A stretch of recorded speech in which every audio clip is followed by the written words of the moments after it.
Sejam muito bem-vindos. Hoje a gente vai mergulhar numa conexão que, olha, parece inusitada à primeira vista. O que um apóstolo da antiguidade tem a ver com a moderna lei da atração? Para entender isso, a gente vai usar como guia o filme Paulo, Apóstolo de Cristo. Então vamos começar com uma provocação, uma pergunta para a gente pensar junto. E se a história de uma transformação, assim, radical, de 2000 anos atrás, guardasse um segredo, uma chave bem prática para mudar a nossa realidade hoje? Beleza, olha só o nosso caminho hoje. A gente começa vendo o filme com uma grande metáfora. Depois, a gente entra na figura de Saulo e a sua frequência do medo. Aí vamos entender o salto quântico que o transformou em Paulo. Como ele manifestou um novo mundo, o que é essa ideia de fé como vibração e, no fim, como tudo isso se aplica para a gente escrever a nossa própria realidade. Certo? Primeiro ponto, um filme, uma metáfora. A gente está falando daquele filme de 2018, sabe, com o James Faulkner e o Jim Caviezel. Ele é muito mais que um filme histórico. Ele funciona, na verdade, como um estudo de caso, um estudo profundo de como uma mudança interna consegue alterar completamente a percepção das piores circunstâncias possíveis.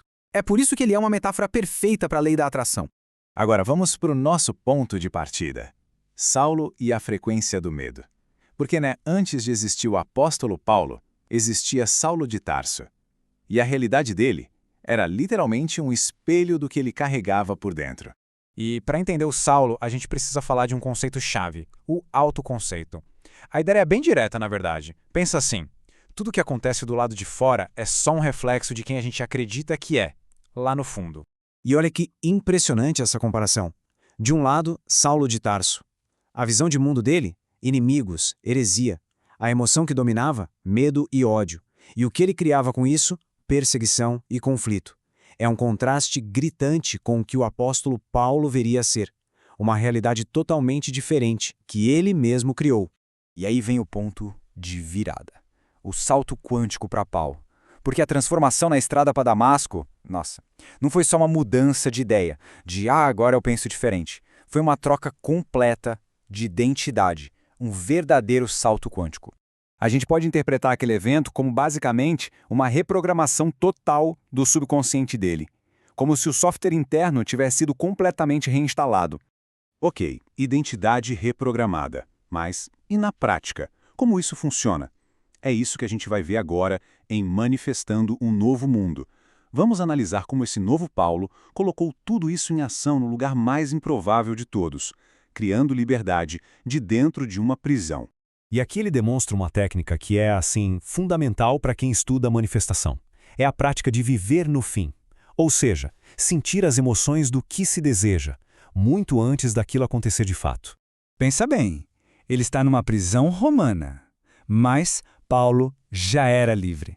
A liberdade dele não dependia das grades, era um estado interno. Ele não estava vibrando na energia da cela, na escassez. O foco dele era tão grande na missão que, por dentro, ele já estava completamente livre. E não para por aí. O filme é genial porque ele mostra outra técnica super poderosa através do personagem de Lucas. O scripting, que nada mais é do que a prática de escrever a sua realidade desejada, em detalhes, como se ela já fosse real. Exato. Como diz aqui, as palavras que Lucas coloca no papiro não são apenas relatos, elas são a ancoragem de uma nova frequência que mudaria o curso da história humana. Ou seja, o que Lucas estava fazendo era muito mais do que registrar a história. Ele estava ajudando a ancorar aquela visão na realidade, sabe? Trazendo o foco para a abundância da mensagem, e não para a escassez da prisão. E tudo isso nos leva a um ponto central, talvez o mais importante de todos: a fé como uma vibração. A alquimia de transmutar energia. Aqui a gente precisa entender a fé não só como uma crença na cabeça, mas como uma frequência, uma vibração mesmo. E essa ideia, olha que interessante, conecta tanto os textos sagrados quanto os princípios de manifestação. Porque, no fundo, o que é fé? É a certeza daquilo que não se vê. Essa definição é a ponte perfeita entre esses dois mundos. É ter a convicção naquilo que ainda não é material, que ainda não apareceu no mundo físico.